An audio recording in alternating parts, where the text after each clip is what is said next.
Get ready to strap in. It's going to be a heck of a ride. It's like drinking from a fire hose. Never a dull moment, but yes, you'll hear the stories you won't hear anywhere else, and we appreciate you being here with us for them today. I'm Justin Barclay.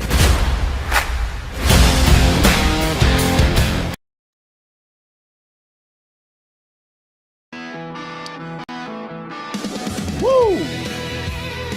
Another big weekend. The weekend was eventful. Let me just say it like that. So much to catch up, and we will do that coming out. Drinking from a fire hose.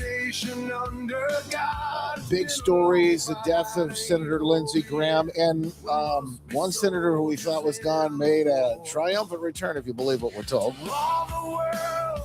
Talk about that coming up here in just a little bit, and of course, Iran, the Strait. President making big news this morning as he's got a little time on Fox and Friends. We'll get into that. All coming up. Yes, sir. Welcome in as we get rolling with our big three. The stories that matter most, the stories you'll be talking about around the water cooler, the dinner table, no matter where you are, powered by our good friends at Heartland Home Mortgage. Dave Galloway and the team ready to help you. Plus, if you haven't done this yet, I highly recommend. We did a great conversation, Dave and I, online, hhmlending.com. You'll see the podcast at justinbarclay.com, wherever you download your podcasts. It is fantastic conversation about the Fed, how they're changing things, the interest rates, where things may be headed, and, of course, all of the behind-the-scenes news that you'll need to know. Plus, you want to buy, refi, home equity, line of credit. All of those things can be done with the help of the folks at Heartland Home Mortgage, the great team of folks Dave has around him to help you today. So anyway, lots to cover, and we'll dig into, again, the stories that you won't hear anywhere else. Starting with our top of the news, Lindsey Graham over the weekend, and what a horrible, it doesn't matter what you think about the guys. Some folks looked at him and thought, he's too much of a rhino, too much of a hawk, that kind of thing. And I get it. I understand maybe policy differences and disagreements. But death, you never want to see that, especially in a young guy. Questions around his death. We now know, especially after coming back from that trip to Ukraine, there was a lot of questions. Now know, according to the D.C. medical examiner, if you believe what we're told, that's a whole other theme, I think, for the day and age that we're in now, that he suffered a ruptured aorta. He had some hardened arteries, and he suffered a ruptured aorta, according to the report. We'll dig into it. But those conspiracies running amok. If you got your tinfoil hat, strap in, because where's Mitch? That's our next missing senator on the list. Well, over the weekend, there's a photo that was released of him and a statement. He's not brain dead, but he suffered no broken bones, no concussion, no heart attack, no stroke. He was briefly unconscious, they said, taken to a hospital where he caught mild pneumonia, now in rehab. And the photo that is floating around online. I even asked, it was like ChatGPT, or is this recent? Because he's holding a picture, he's holding a newspaper at it, and to me, it's almost like, it's almost too good. Like they sort of set this up so that it, we proof of life with the newspaper next to it, people would dig in and look at them. I haven't been able to tell what newspaper it is. I think some have speculated that it's from the Washington Post. Grok, who we ran it through, said it looks like a Washington Post sports page, but I can't really get a good look on exactly what that might be and who that is on the front of it. Maybe there's some internet sleuths who can dig in and figure some of that out, but he's back. There's still a lot of strangeness to this story, and we'll walk through all of that coming up here in just a little bit. Another big story today, as we're looking at attacks over the weekend, they continue.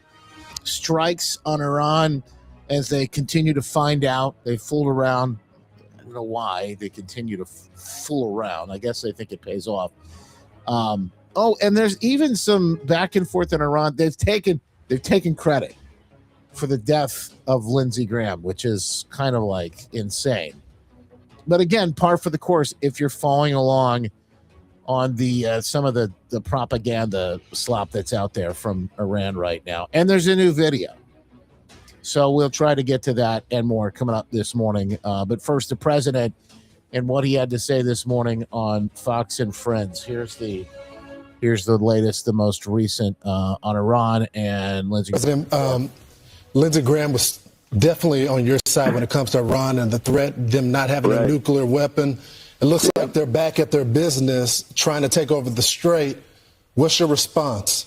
Well, we're taking over the Strait. They have nothing. They've got nothing. So something that nobody knows, yesterday they had an 11-hour meeting. Everything's 11 hours with these guys. You can't settle a one sentence in 1 hour, in 1 minute. It should be 1 minute.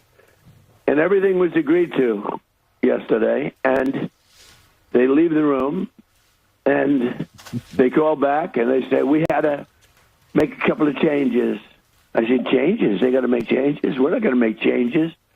Always changes. They just, they're professional negotiators. That's all they are. I don't even call them good at it. They haven't gotten anything. They got nothing from me. But if you look, for 47 years, they've been tapping people along, presidents. Every president got tapped along, didn't do anything, and they became more and more powerful. This should have been done 47 years ago. Shouldn't have been allowed to start. But Clinton let him go, and Bush let him go. Everybody let him go, and Obama was the worst of all, because Obama actually went to their side. Obama, because he's let's not say. Let's leave that for another time. What do you think he was going to say? He was terrible, and he allowed Iran to. But he gave them $1.7 billion in cash, in green cash, put in satchels in an airplane and brought to Iran. $1.7 billion. Do you know what that is? Did you ever see $1 million in cash? This is $1.7 billion. It took up an entire Boeing 757, and they flew it to Tehran, and they gave it to people that were waiting at a plane. Can you imagine these people? They never saw money, and now all of a sudden they've got $1.7 billion in cash, and he gave them hundreds of billions of dollars in cash and everything else. And he went to their side, and because of that, they became much more powerful because of Obama. And Biden, who was the vice president, but he probably had nothing to say because he was not such a stupid person.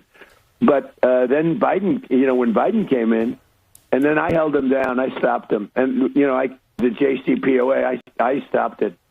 And stopped it really, really powerfully. I ended, that agreement was the worst. Somebody said C. Maybe it's the C. It ends with the C. That agreement is the worst agreement that has been signed by this country. That's the top 5 bad agreements. And that basically gave them everything. And they built and built and built.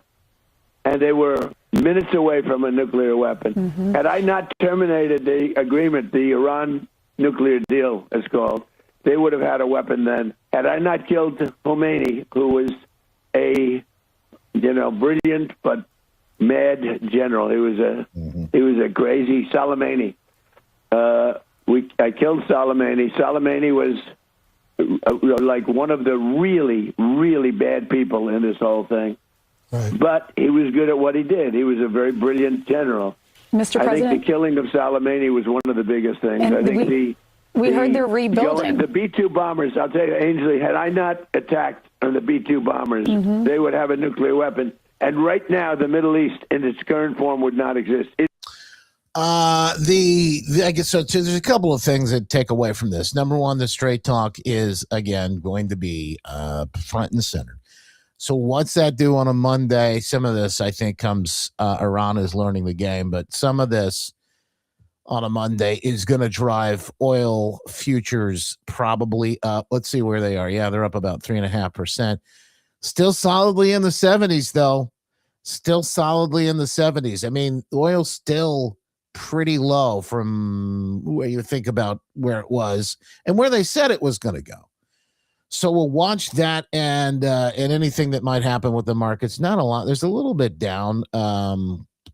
Chip makers are driving the NASDAQ down, according to CNBC. But these are the latest conversations that are happening around it. The Strait of Hormuz. And I'm just going off of truth, logic, common sense, what I can see with my own eyes, the gas prices or the oil prices, et cetera. And I want to tell you is that I believe the president when he says that they don't have it. They don't have any way to control. They don't have any possibility of controlling the Strait of Hormuz. They come out and they say these things. I think it's their old way of doing business, of being able to say, look, we control this, we'll do that, making these threats. And there's no way to back it up. Militarily, they've been eviscerated. They've been annihilated.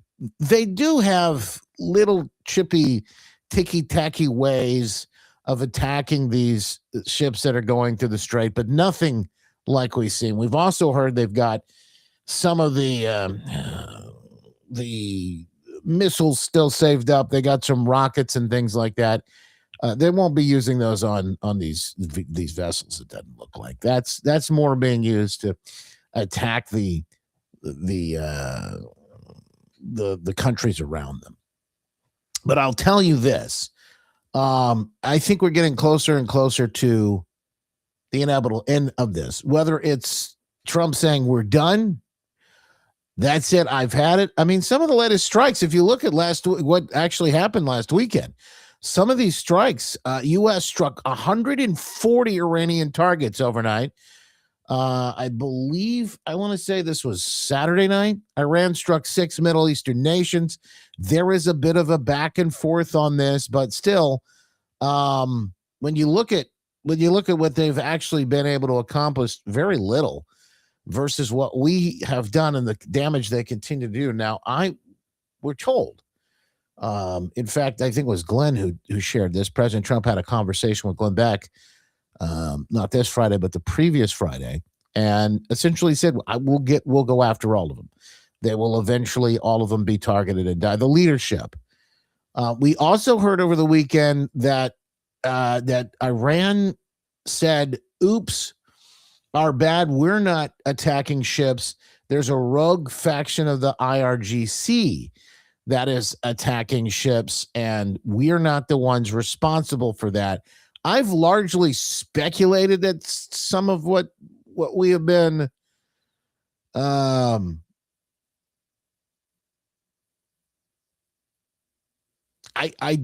don't know exactly.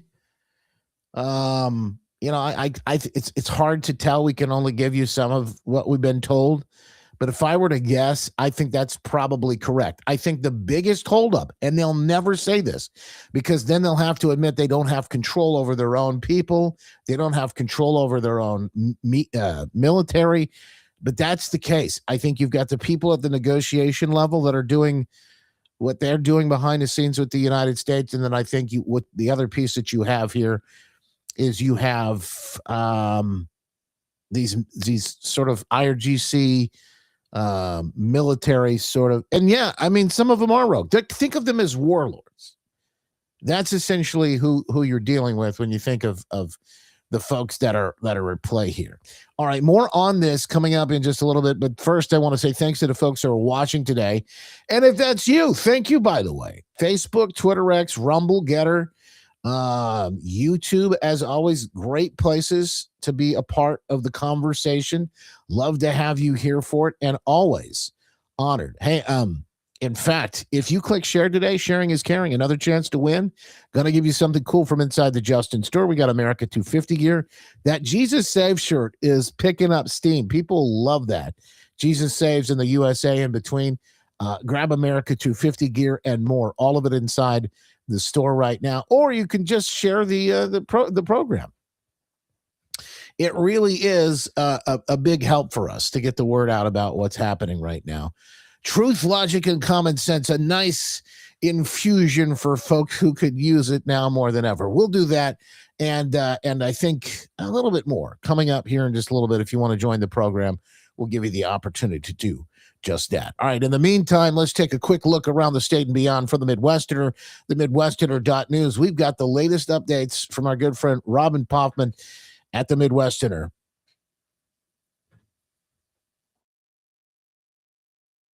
Here are your headlines from the Midwesterner this Monday, July 13th. I'm Robin Poffman. It's a Midwesterner.news original story. All three Republican candidates for governor here in Michigan say they will support the eventual GOP nominee, the three presenting a united front as the party prepares for Michigan's August 4th primary. In other news, Michigan Secretary of State Democrat Jocelyn Benson doesn't want to talk about her husband's success in forcing that massive data center in Saline Township that locals oppose. At a campaign stop in Bay City, she brushes off a question from a climate change activist. My husband is the vice president for Stephen Ross's corporation. Is he still working with Stephen Ross's corporation? My husband actually is involved in affordable housing, and I'm really proud of the work that he does to ensure across the nation, but not here in Michigan where he doesn't work, on projects here that we're making and building affordable housing nationwide. For these stories and more, visit the Midwesterner at themidwesterner.news.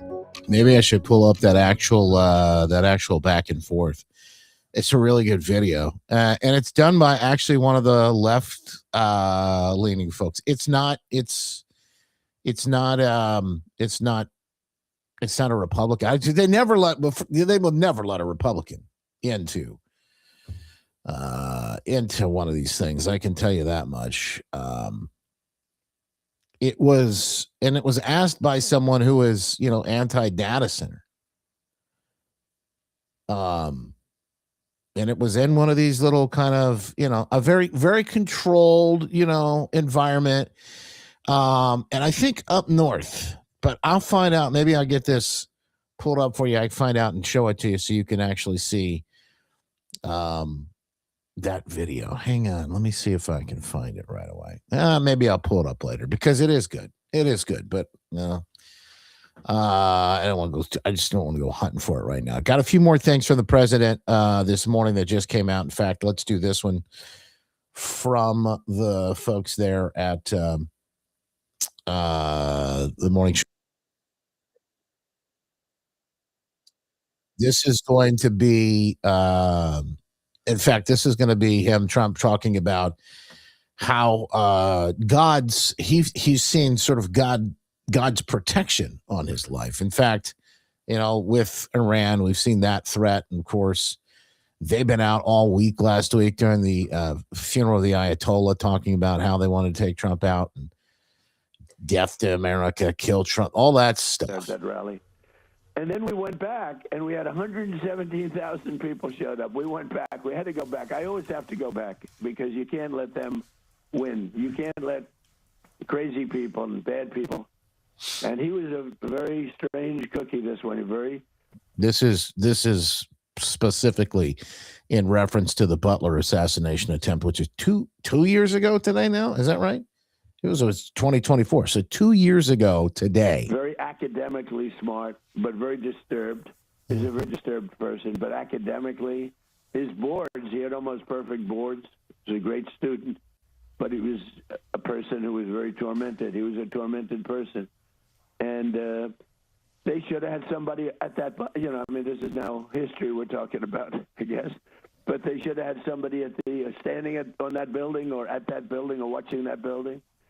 But with that being said, after that, I mean, I got lucky. God was watching. There's one, Ainsley. God was watching because, my son Don and Eric, both of. I will tell you, I've had that conversation with his sons. I didn't cut him off there. The clip just cut off there. And I believe that to be true. I have talked with Ben Carson, who has discussed, and don't forget, again, I think it's probably a really good moment, a really good reminder to show people how close we came. In fact, there was that, I don't know what you call that meme though, that shows like, the back and forth of what, his head just turns a little bit and the bullet either hits him or it flies. And we're just like, you're talking about, as Ben Carson has called it, the millimeter miracle. If you the millimeter miracle. I mean, just a little tiny little millimeter away from what I think would have been an absolute catastrophe for this country. Not only the loss of the life of President Trump, but the entire country. want to really see something that said, take a look at what happened. An absolute catastrophe. There you go. That was it.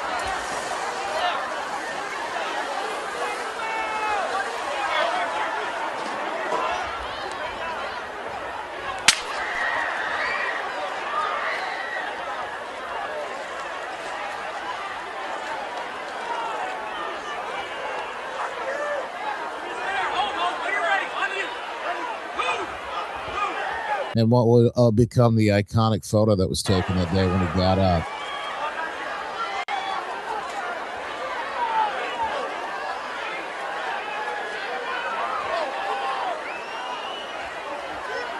Brick suit right in the front row.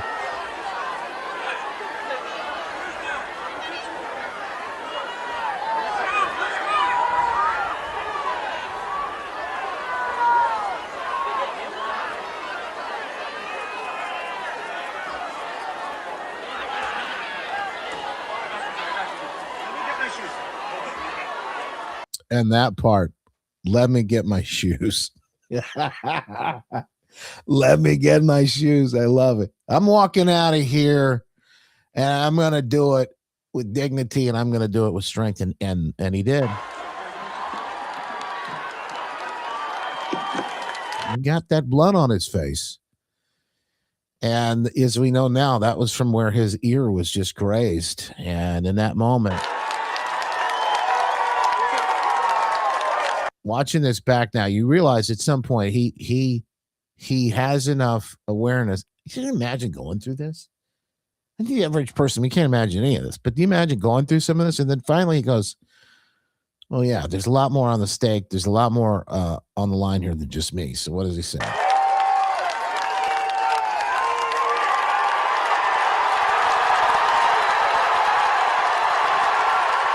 Fight. And then he waves to folks in the crowd.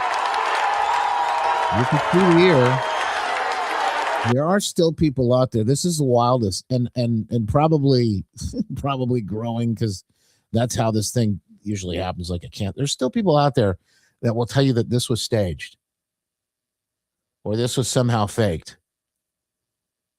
And don't forget, we're just focusing on him right now, but the retired firefighter, Corey Compatore, he lost his life that day. And yet still people will tell you that this was, somehow some sort of stage.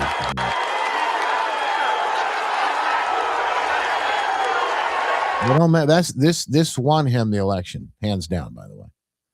Lots of other things happening to help, but this hands down became the inevitable groundswell of people who looked at him and they go, that's who I want fighting for me.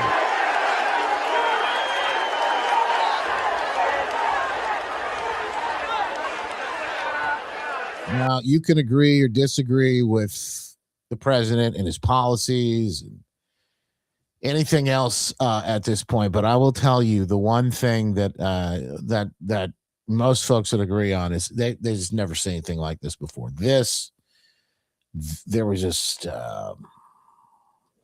just a moment in our lifetimes that you'll never forget. You will never forget this. You'll never forget where you were. I had family visiting at the time and was completely unplugged for the weekend. About to do that for my birthday again this weekend with family coming in town. And I don't want to look at anything or pay attention, but all these alerts and things started coming through. And I thought, oh my goodness, this is not good. So I plugged in and had to watch some of that. It was on a Saturday, I think. Had to watch some of that and, got to our knees essentially. And we prayed for this country. I think a lot of folks just don't know how close we came. And the idea there, by the way, not just to take out the president, but the other piece of that was to fundamentally plunge the country into really a state of darkness. Plunge the country into a moment where it's just no coming back, the spark of a civil war or something that you don't even want to think about. I believe that's I really do. I believe that is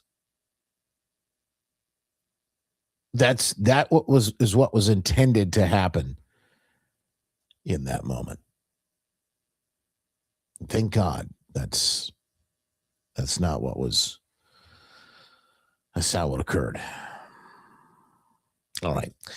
The video, and if I get any more clips this morning, we'll pull those out too coming up here in just a little bit. But the video, in fact, this is the video we got from Jocelyn Benson. And this is the one that she was caught by one of these left-wing types, asked a question about data centers specifically. And hang on, let me see if I can make this full screen for you guys. Yeah, there we go. Okay, so hang on. Let me make this. I'll make it full screen, and then you can see the full video. Now, this is done by, it's called MI Climate Action. I think this is a left-wing group who, again, is out there asking the questions.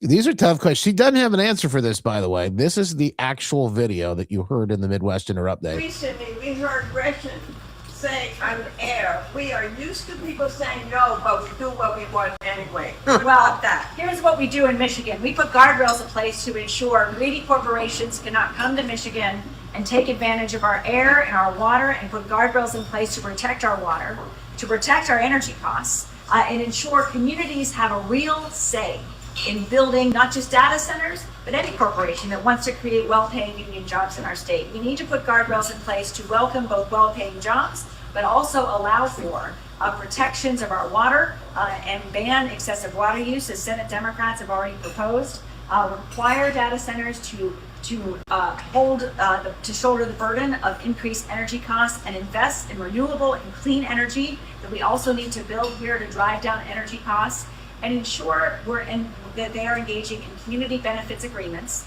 to, if they are permitted to come to a community by the community residents, they also have to agree to benefit and improve that community by investing in renewable energy and other infrastructure that can ensure we are growing our state together. All right, here comes a better question. Here comes a better question. This is about her husband. By the way, that was just a standard sort of boilerplate, we're protecting you, yada, yada, yada. Sure you are, sure. Yeah. Stephen Ross's corporation, is it still working for Stephen Ross's corporation? Your husband is, so you can't hear it. The person asked, your husband was working for Stephen Ross's corporation. She's asking about Celine now in the big data center. And watch the way she tells this answer. Your husband was working for this guy in his corporation. Essentially, he's the one responsible for this data center. How do you answer to that? And now she's going to say, my husband doesn't, he does something else. Not even in the state. It's, it's something else altogether. My husband actually is involved in affordable housing, and I'm really proud of the work that he does to ensure across the nation, but not here in Michigan where he doesn't work, on any projects here, that we're making and building affordable housing nationwide. I just want to think about that. So my husband, he works for affordable, but he doesn't do the affordable housing. He doesn't work in Michigan. How many people could say that? My husband works for something out of state. I mean, it's possible, but it's just strange that he wouldn't be involved in anything in the state.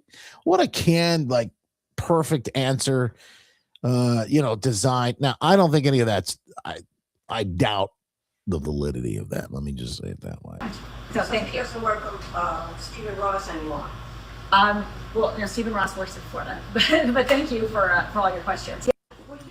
I don't think she said he doesn't work for that guy anymore. I think what she's saying is that he works in, this other guy works in Florida. My husband works in Florida. Affordable housing was the, and now that's the Democrat, again, Michigan Climate Action, I think is that account. Let's pull that up real quick. Empowering you to be a fierce activist for climate solutions in Michigan. That's, that right there is, that's guys as left as you get. If elected, would you appoint public service commissioners who don't just greenlight rate hikes for utility companies? I've talked about in our energy policy plan the importance of. The state of Michigan is moving forward with Line 5. Here's how we can stop it. I accidentally pulled that out. Let me see if I can. If elected, would you appoint public service commissioners who don't just greenlight rate hikes for utility companies? I've talked about in our energy policy plan the importance of ensuring that we are eliminating conflicts of interest in the Michigan Public Service Commission. And by, among other things, ensuring that there's no job applications or other types of things that would allow commissioners to create that conflict of interest. We need to ensure the MPSC is beholden to the people of Michigan. By the way, look at these comments. These are actually from lefties, most of them anyway.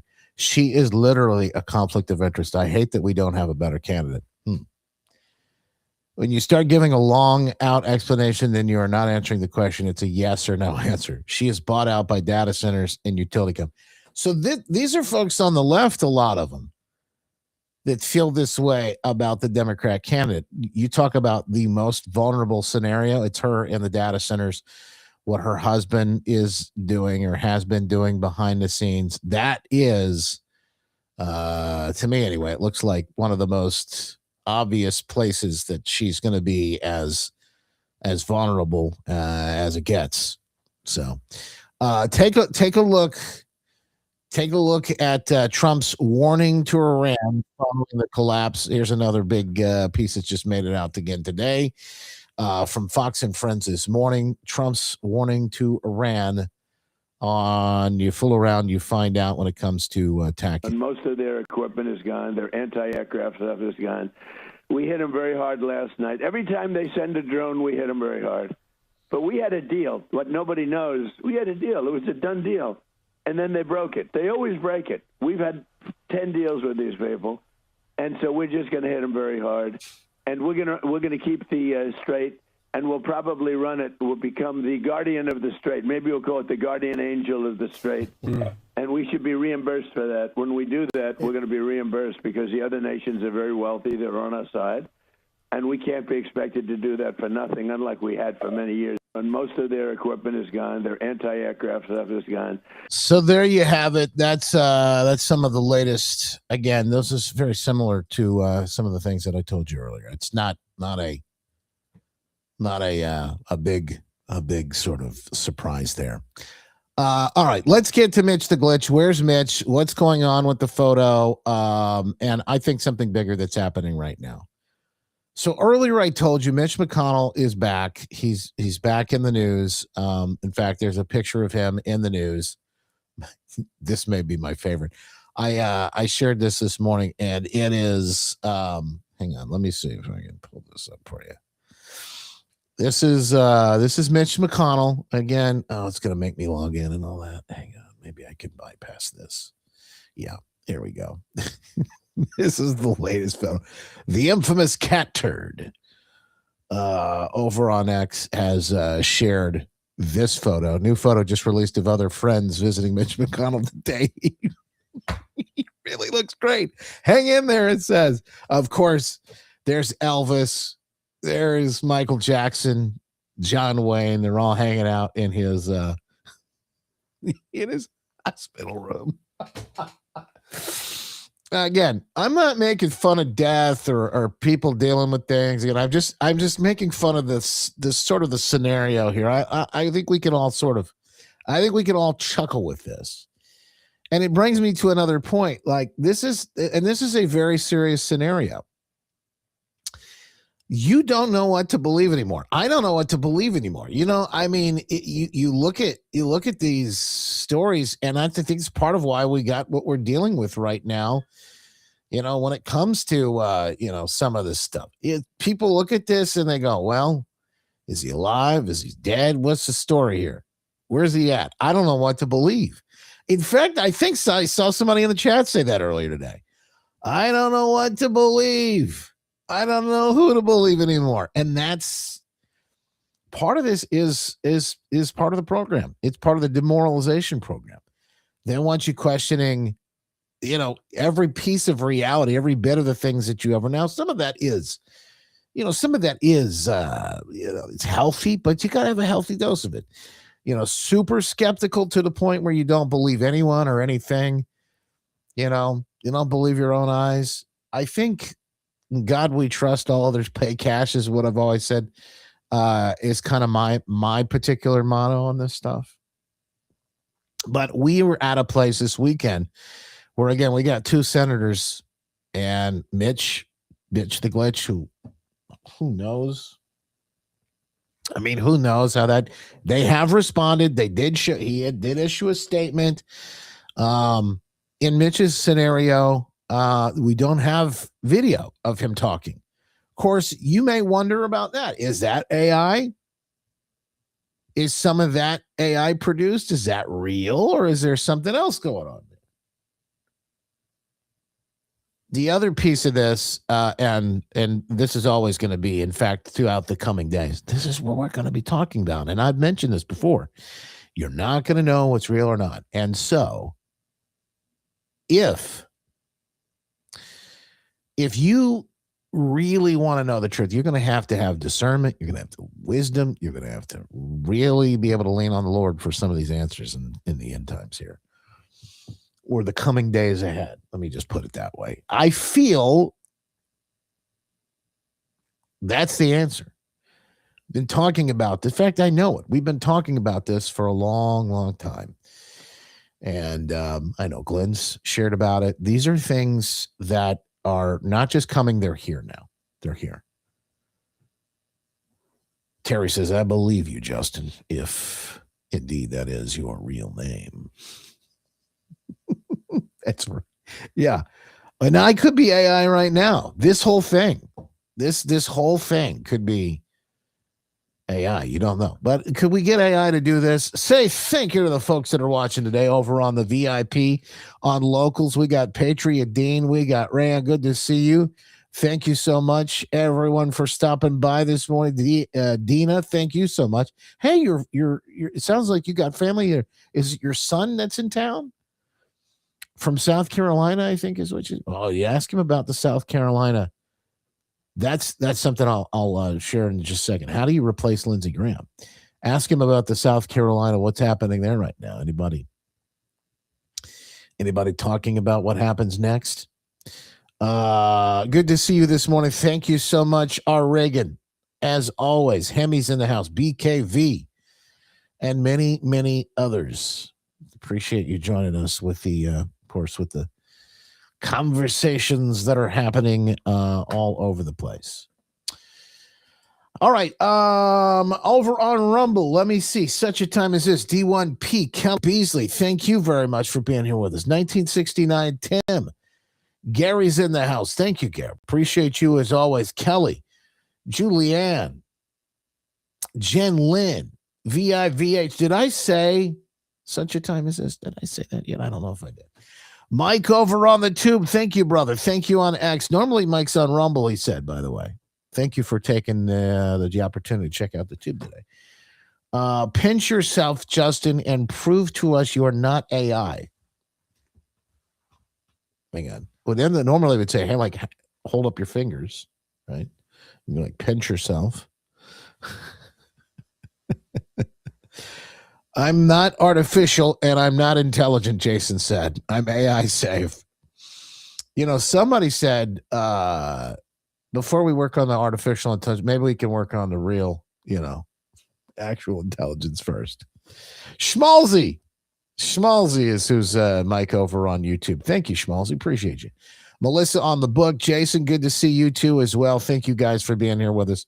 And a reminder to click share if you haven't done it yet.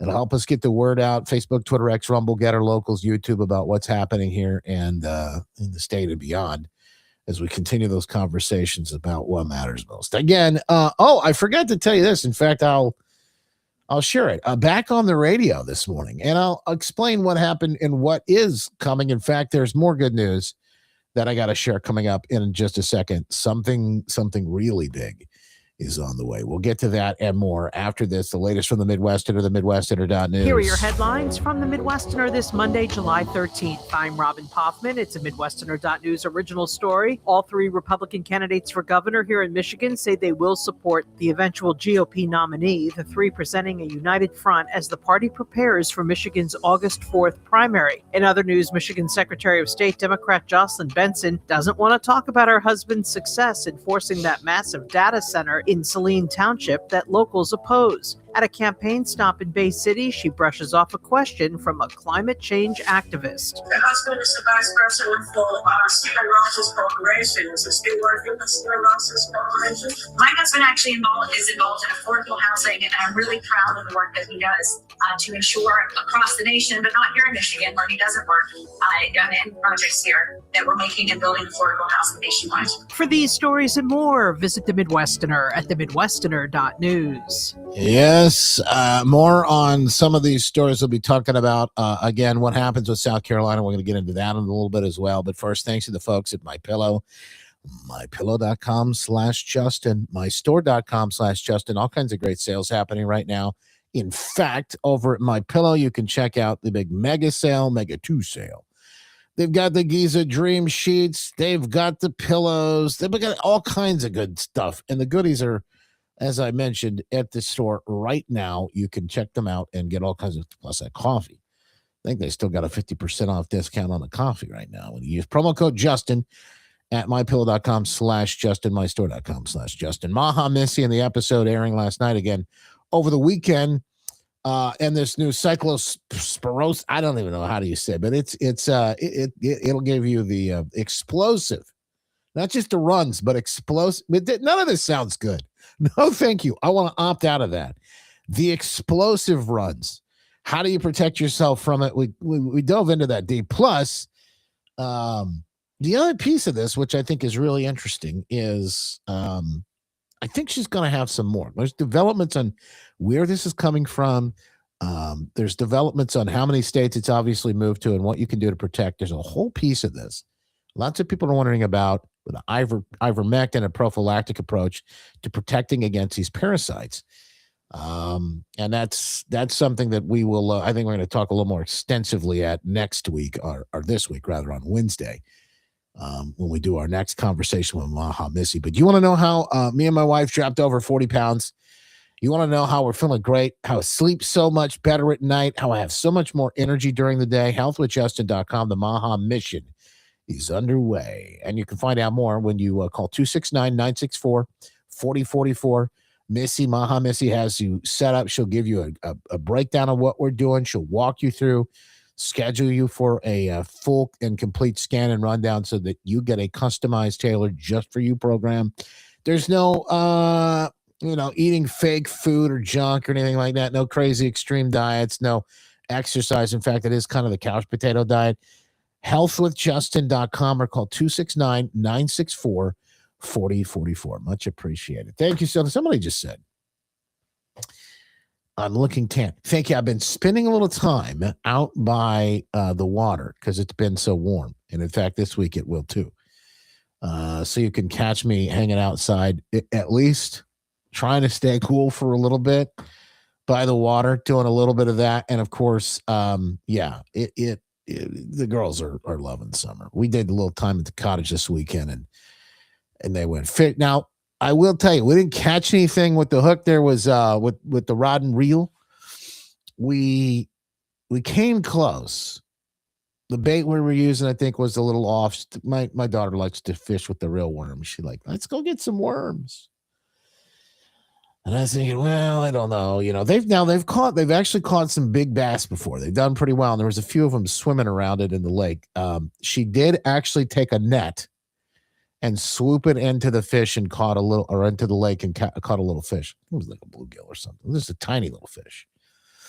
But she was very excited about catching that over the weekend. And then there were turtles. There was one turtle caught, two massive snappers, massive snapping turtles, painted turtles, fish, and the whole nine. So they love that. We did that this weekend and probably need to do a little bit more of that as we get through the summer. But it's definitely been keeping us on our toes. Speaking of keeping you on your toes, what happens now with the replacement of Lindsey Graham? And then I've got another story about Lindsey Graham. Again, this is stuff that's coming out now that I think will be kind of interesting as the days go on to hear these stories. But Lindsey Graham, and again, this is kind of unheard of in this day and age, okay? But Lindsey Graham did not make a killing, apparently. His net worth when he died was just about $1 million. He didn't make a killing, and he had the opportunity all these years, apparently, to do just like what some of these folks in Congress end up doing. And he didn't. I'm kind of blown away by that. I would never expected that, to be honest with you. That's the story that I literally just read this. Lindsey Graham never turned political power into personal wealth.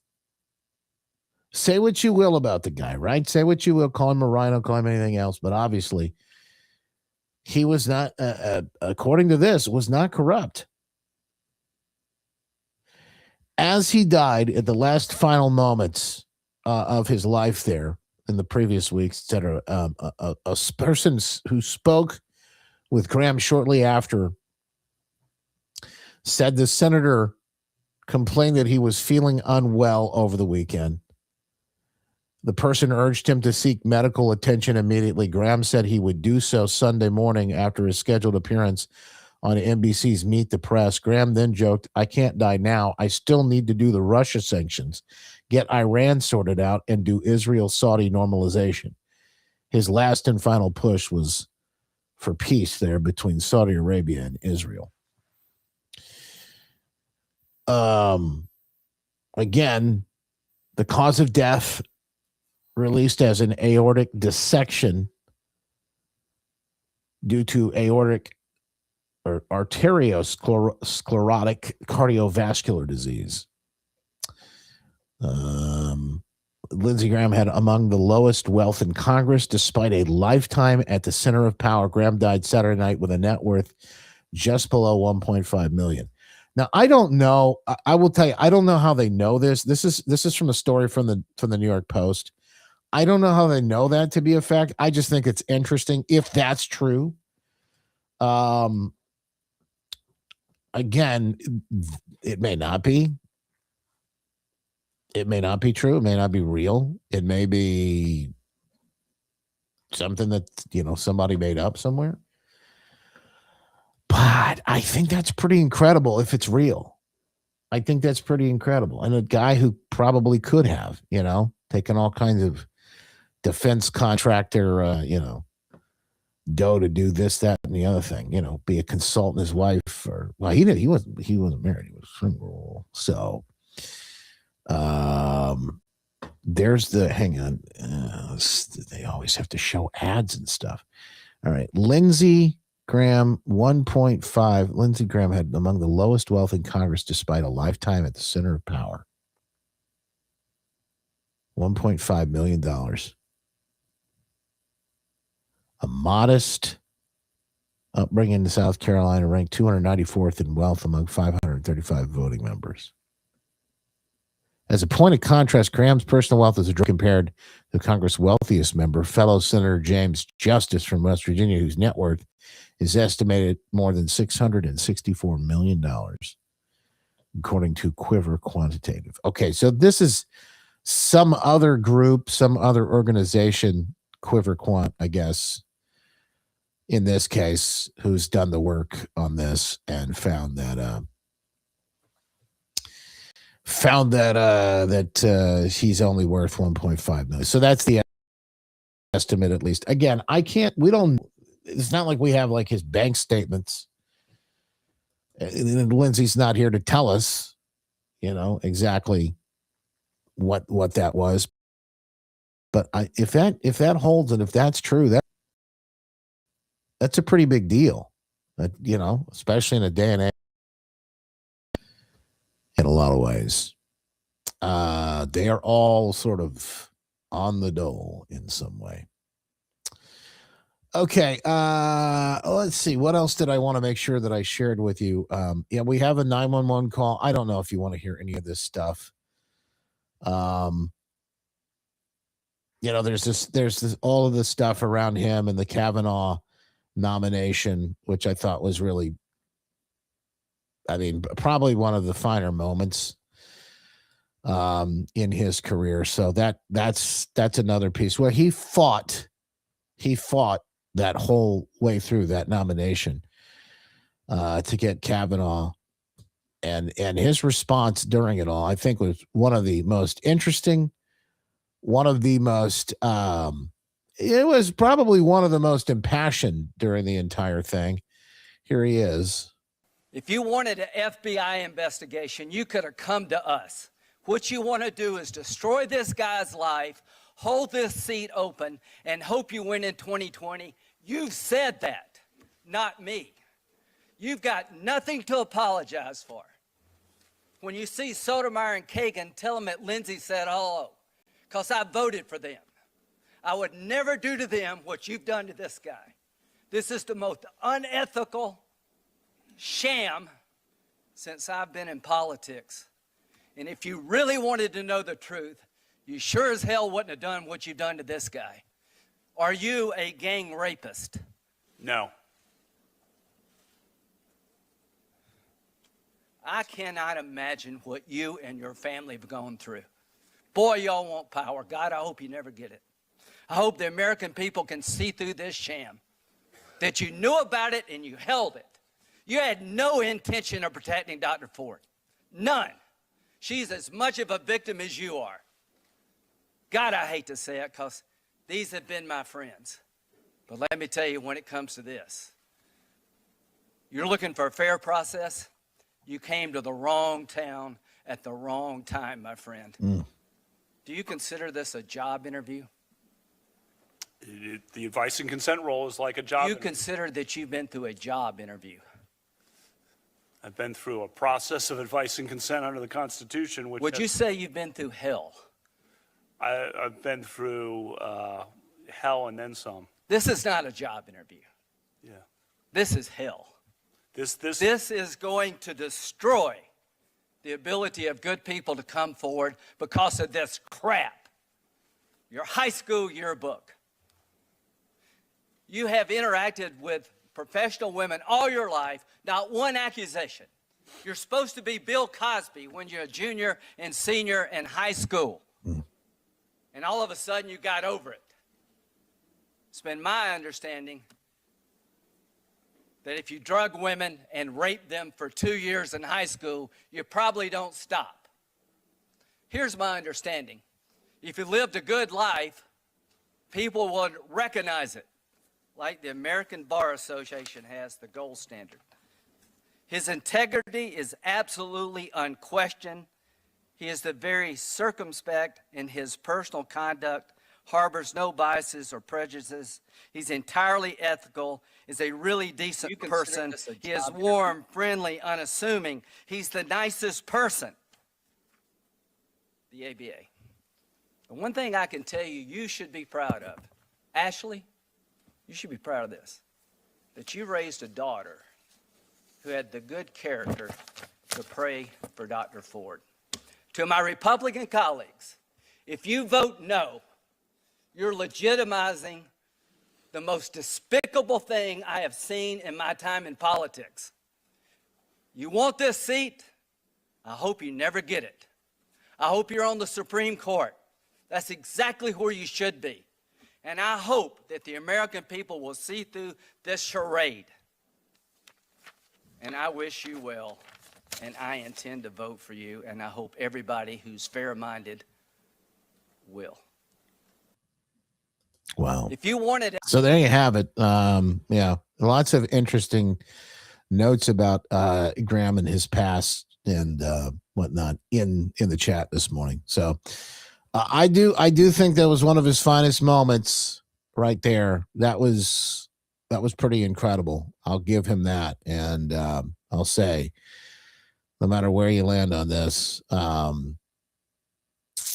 and what was interesting is to see this actually coming from folks on the right who didn't care for him.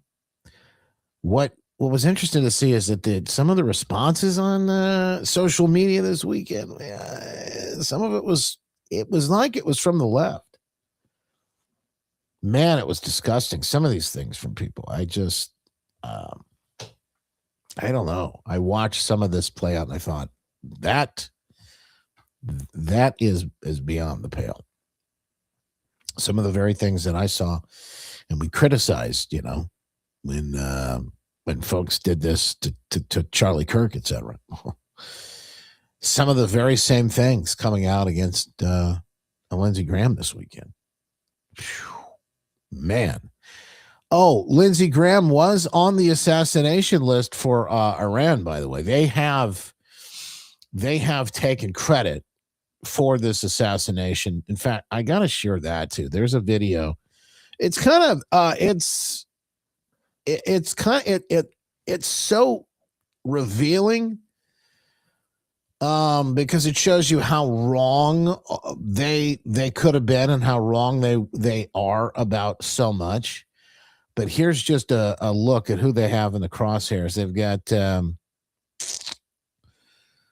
Lindsey Graham, Ben Shapiro, Miriam Adelson. I don't know who this guy is in the back. Maybe it's Trump, but I can't really tell. Just a few of the folks who they've got on the screen. This is, from the, in fact, I think there was maybe some of it from the funeral from the Ayatollah from Khomeini's funeral over the weekend.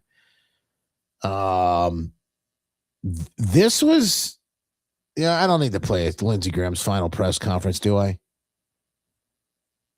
Yeah, it was a little bit, they were talking about ending the war. In fact, I did share this over the weekend. They were talking about ending the war in Ukraine and what they were possibly going to Russian sanctions and let me pause that real quick. All right. And here we go. Pleased to announce. Here he is. How long is this? I can't play the whole thing. It's just too long. But I'll give you part of what he had to say. As of about 30 minutes ago, we've reached agreement with the White House on a version of the Russian sanctions bill that they will support. It means it's going to become law. So when I get back to Washington, I'm going to go with Senator Blumenthal to the Republican and Democratic leader to see if we can find time to move this Russian sanctions package that would give tools to President Trump to help end this war. All right, so we'll end it there. But that was just a day before he died, and again, he would never have known that. Could have thought he had 20 years ahead of him. He never knew. A lot to still yet accomplish, and what was he, 72, 73, something like that. I think he just celebrated birthday. It's far too young. It's far too young. Now, what about the process of replacing? We sort of talked about this earlier, but the governor of South Carolina, who gets along with Trump very well, will, in fact, it looked like, appoint a replacement who will serve until the end of Lindsey Graham's term. Then I believe there's going to have to be, he's not running, or is he running this year? So how will they do that? Will they have to have a special election next year sometime, probably? Or will that person make the ballot in November? I know that the governor is going to is going to appoint someone. We know that's what's going to happen. Apparently, that person will, I'm sure, hand selected at some point by the folks in South Carolina, the governor, but also, I guess, probably the Trump administration. Let's see if I can find out what Grok says about the election piece of this. McMaster is the name of the governor there, Governor Henry McMaster. All right, so Grok says Senator Lindsey Graham died on July 11th. South Carolina law and U.S. Constitution outline a two-part process for filling the vacancy: a temporary gubernatorial appointee and a special election process. Right, that's what I thought. A run for the full term. Governor McMaster will appoint someone to fill the seat immediately. This appointee serves until January 2027, when the winner of the November 2026 election is sworn in. South Carolina law gives the governor broad discretion, no requirement to appoint from the same party, though a Republican is expected. The appointee does not need to run in the special primary election, but many potential appointees may also seek the full term. So there's going to be, here's the process. There's going to have to be a primary, it sounds like. Graham won the June 9th, 2026 Republican primary, but his death triggers a special Republican primary by August 11th. Oh, that's not a lot of time. So whoever the appointee will probably be also run in, most likely, we don't know, maybe it won't, but they most likely will run in that primary as well. The winner of that primary faces the Democrat nominee, Dr. Annie Andrews, and any minor party or independent candidates on the November 3rd ballot. So that's, now here are the potential candidates that have been talked about. Nancy Mace, strongly considering a run. She's a congresswoman from South Carolina. Joe Wilson, who's a congressman there. I'm not familiar with Wilson. Lieutenant Governor Pamela Rivette.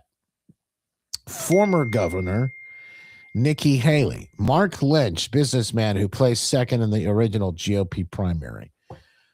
Others like former Rep Gresham Barrett, or state officials may emerge. South Carolina is a solidly Republican state, so the GOP nominee is heavily favored to win the seat in November, despite recent closer polling. All right, so there you have it. Follow standard procedures under the 17th Amendment. All right, that's kind of what I thought. I just didn't realize how soon that may be taking place. So you've got a couple of options there. Who knows how that plays out, but that will be the process, in fact, to replace Lindsey Graham. And not a lot of time to get it done. I got some good news I got to share with you today, and some wild stuff too. But I saw something this weekend that kind of made me go, it's like the tide is turning sort of thing. It's like one of these, like, maybe the pendulum is finally swinging back into the land of truth, logic, and common sense. And it was from somebody who, I don't know, maybe I won't say that I'm like completely blown away by this, shocked all the way, but I thought it was from somebody that was kind of, I was encouraged to see that anyway.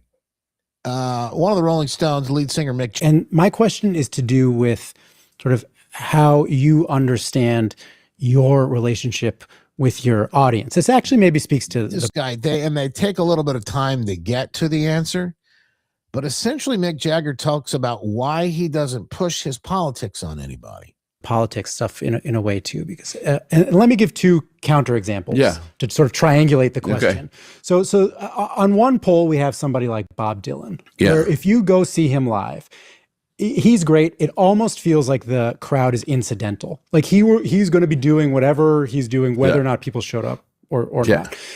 On the other end of the spectrum, you have somebody like a Bruce Springsteen, who clearly sees his job as engaging in a meaningful back and forth with his audience. It means something different to him. Yeah. What does your relationship to the audience mean to you? What do they represent, all those people out there?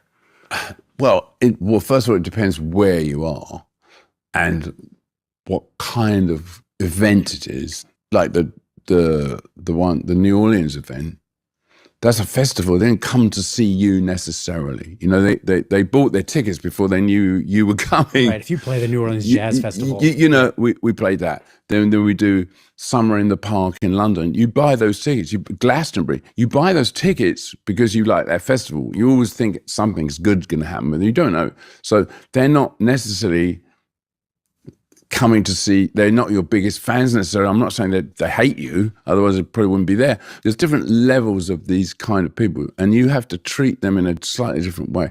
I mean, the bottom line of my thing is that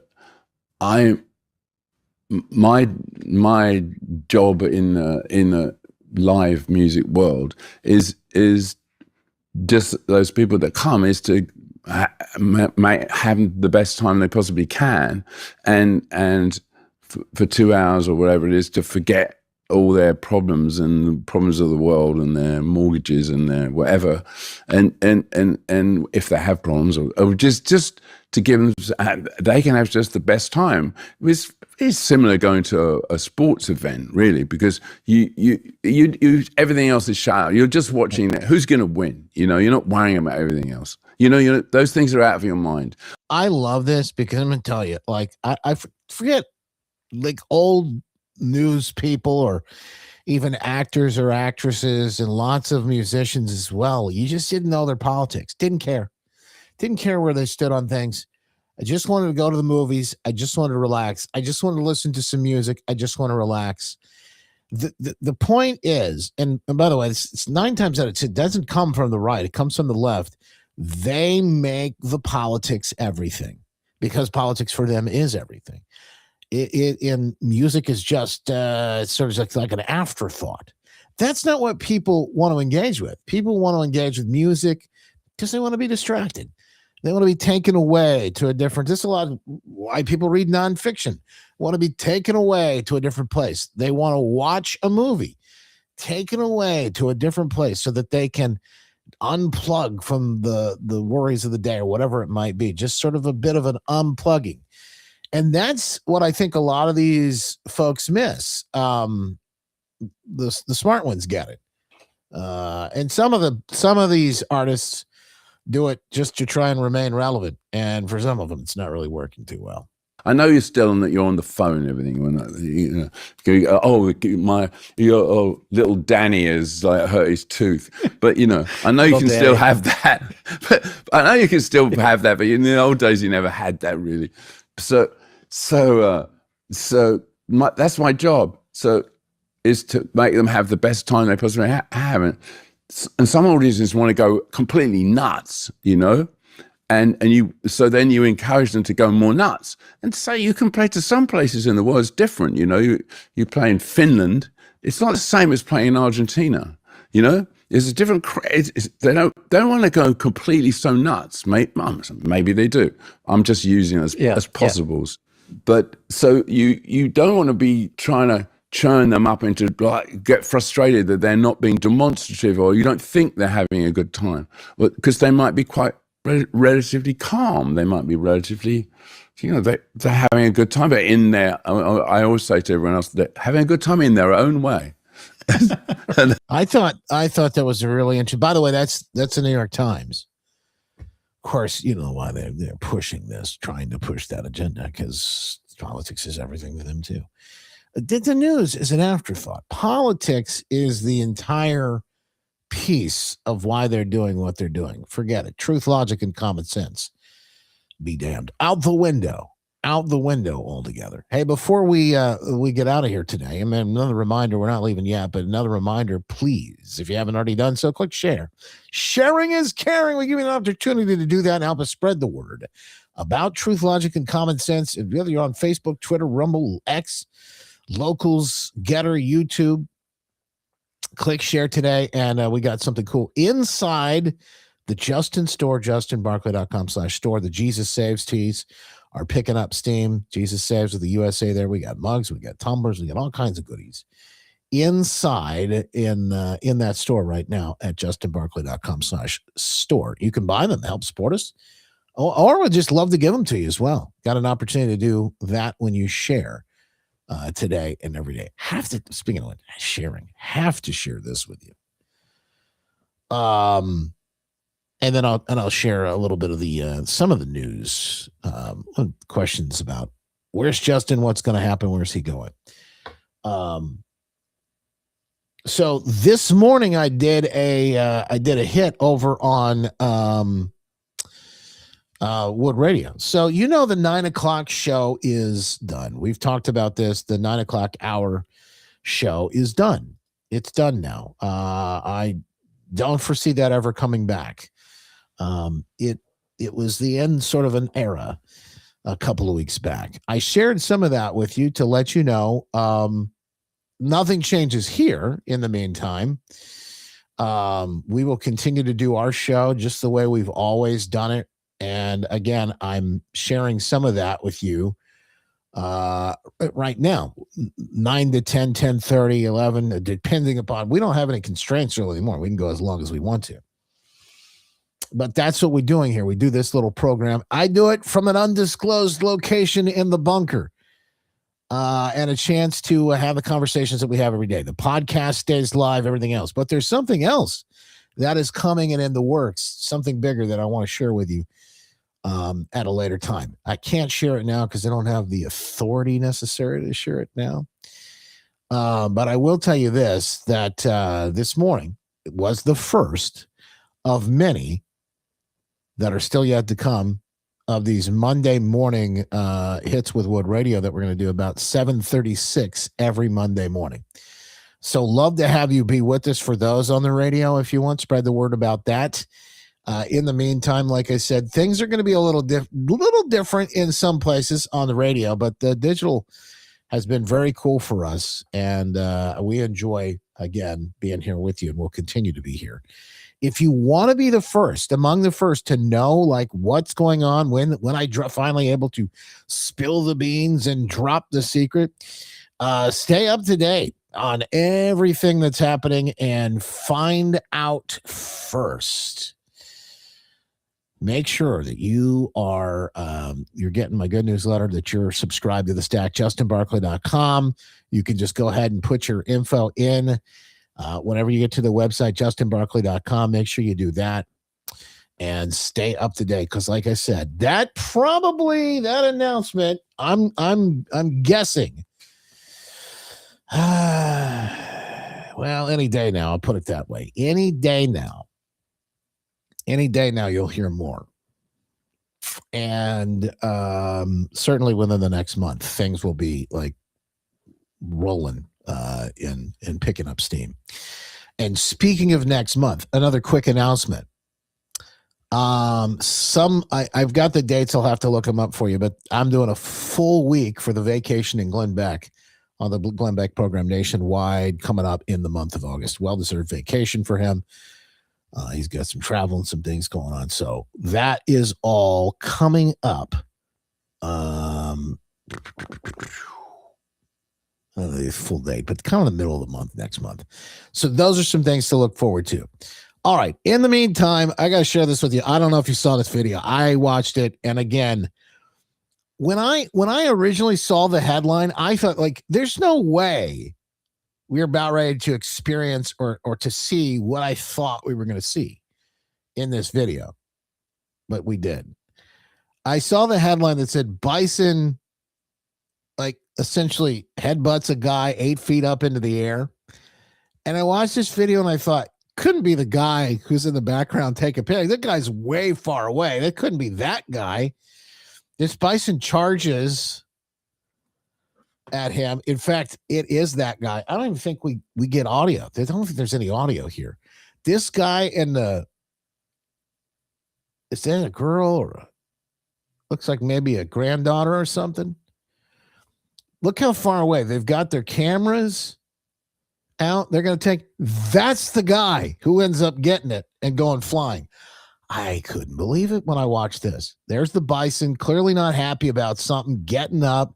You saw him. Now he starts to charge. Here he goes. Now these people have like gone behind trees. The bison goes hunting them out. Oh, I don't want to laugh at this because this is horrible. I can't imagine what to go. The guy's okay. But look, he thinks he's safe. Bison gets caught up in this little tree right here. And then Tatanka, he buffaloes the guy. Watch this. Chases him around. He's trying to get out of there. That poor guy. Oh, my goodness. Oh, no. I'm just hearing the Benny Hill music playing in the background. That's what I'm hearing playing in the background, like in my mind right now. That was horrible. Hopefully this guy's okay. I don't know the Whoa! Oh, man.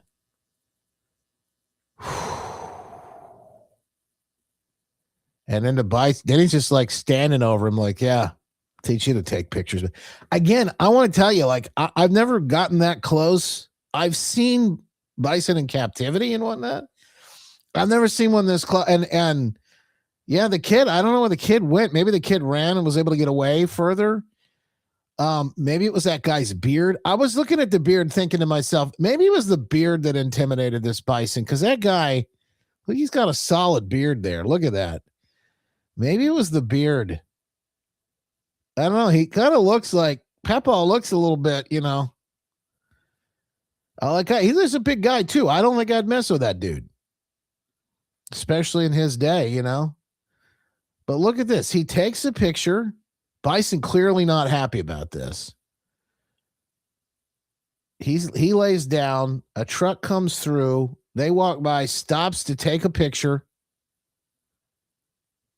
And then the truck comes through, and now you start to see him getting irritated. This is him getting irritated. Gets up. Boom, shakes it off. Truck coming back along. Truck taking a good look, and he's already done. He's done. He's had it. He's on his way now. Holy cow. Oh, man. Do stupid things with stupid price. I get it, but like, I don't know what, I mean, other than take a picture of this, and maybe he should have stayed in his car. I don't know. I don't have a lot of experience with these things. Don't think you'd see me getting out of the car to do something like that anytime soon. That's for sure. But at the same time, man, I don't know. I don't know. Is the guy all right? Maybe we can get a little bit of an update before we get out of here today. Let's do that. We'll announce our Sharing is Caring winner. As always, again, make sure you stay up to date with us when we have the latest information for you on what's really coming next. So you can get the updates first. JustinBarclay.com. I'll talk a little bit more about some behind-the-scenes info with the VIPs. JustinBarclay.com.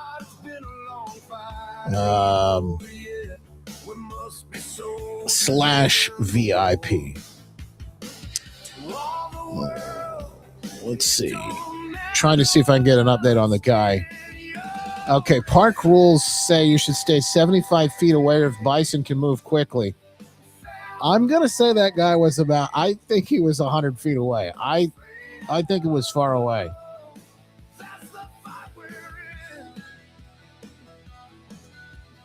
And let's see if we can get a status on an update on this man. Carl Ison McDaniel, the 65-year-old grandfather and community leader from Washington State, suffered multiple broken bones. Oh, no. Including a femur and hip leg injury, spinal fractures. He's remained conscious and in good spirits right after, cracking jokes while waiting for help. Of course, he looks like that guy. He's a tough guy. But in significant pain, airlifted to a hospital where he was in stable condition, undergoing treatment and surgery. No life-threatening complications. Thank God. Say a prayer for him today. Can't imagine. Attacked by a bison. Congratulations today. We'll say it. Congrats to our winner, Sally Garcia. Sally's our winner today. Congrats, Sally. Something cool for you inside the store. Whoa, look at that. Up in the air. JustinBarclay.com/store. Pick it out. Send me an email, Sally. Love to set you up. Always a pleasure. Good to see you as always. All right, folks. That's a wrap. Make it a great one. God bless.